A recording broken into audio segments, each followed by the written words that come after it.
Welcome back. In this video, I am going to tell you something insane. Hey, if you have not met me, my name is Preetham. I working with Google for last 7 years, and I have been happened to be a TEDx speaker and author as well on generative AI book.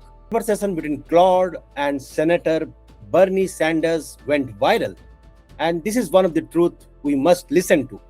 And let's first hear this. How can we trust AI companies will protect our privacy when they use people's personal information to make money?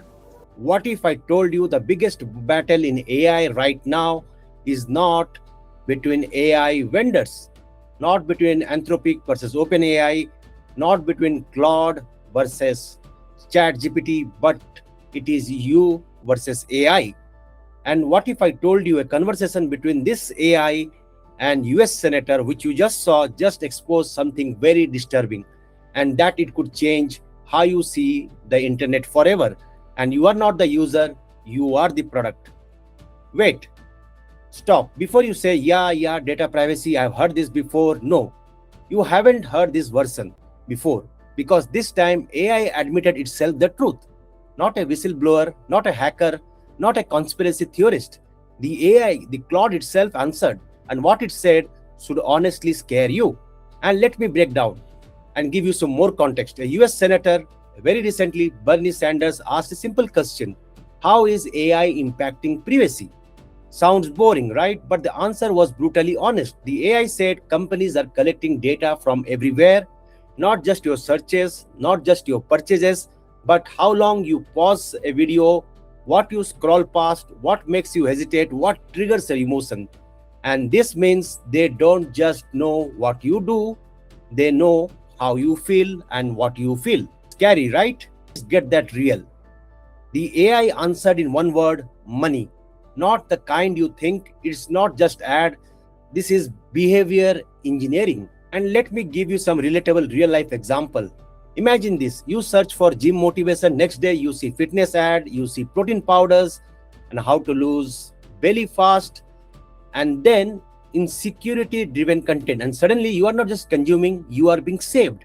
And the deep truth, this is called predict, influence and control. AI predicts what you do, influences what you see, and then slowly controls and manipulates your decision.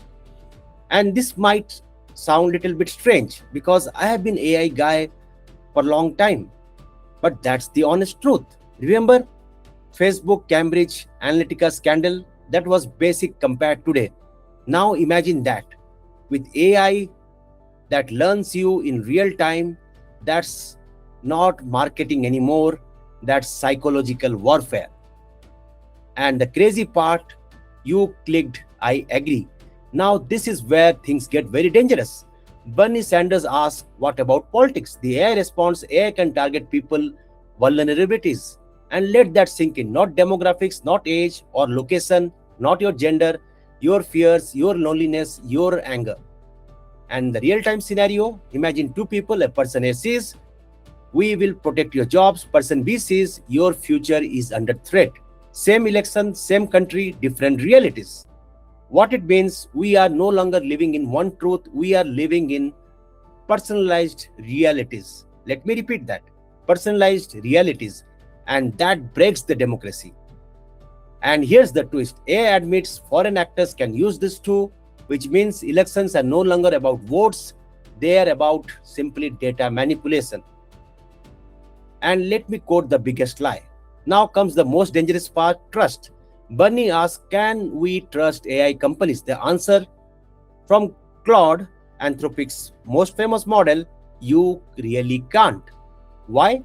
Because their business model is collect the data, train the model, sell the product, make money.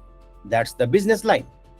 And they say, we protect your privacy, but also we use your data to improve our systems. You can't honestly do both. And let me give a relative example. A company says, we promise not to read your diary, but also saying we are using your diary to improve our products rather. So the real question is AI dangerous? The real question should be who controls it. Where it gets political, AI admits companies are spending hundreds or millions to block regulations, and we have seen that. The recent fiasco between Pentagon and Anthropic, where Anthropic took a stand, though, and the reality check, the laws are delayed, the safeguards are weak, and data collection continues forever.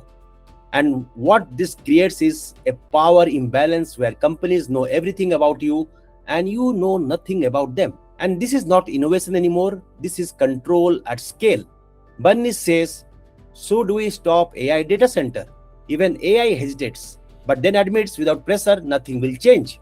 What this means, the system won't fix itself because the system profits from the problem. And this is my final message. The truth nobody wants to say. Privacy is not about personal, it's political, economic, it's power, and even warfare. We have seen recent claude being used in the recent war between US and Iran. And if AI knows what you think, what you feel, what you fear, then eventually it can influence you what you become. So next time when you open your phone, ask yourself, am I using the AI or AI is using me? The biggest question for this video, because the scariest part of the entire story is not technology, it's about how quietly we gave it the permission. If this opened your eyes, like and subscribe this video, because in the next video I'm going to break down who really controls the future, and trust me, you are not ready for this one. And thank you for watching and thank you for tuning to this video. Hope this helped you shape your thoughts.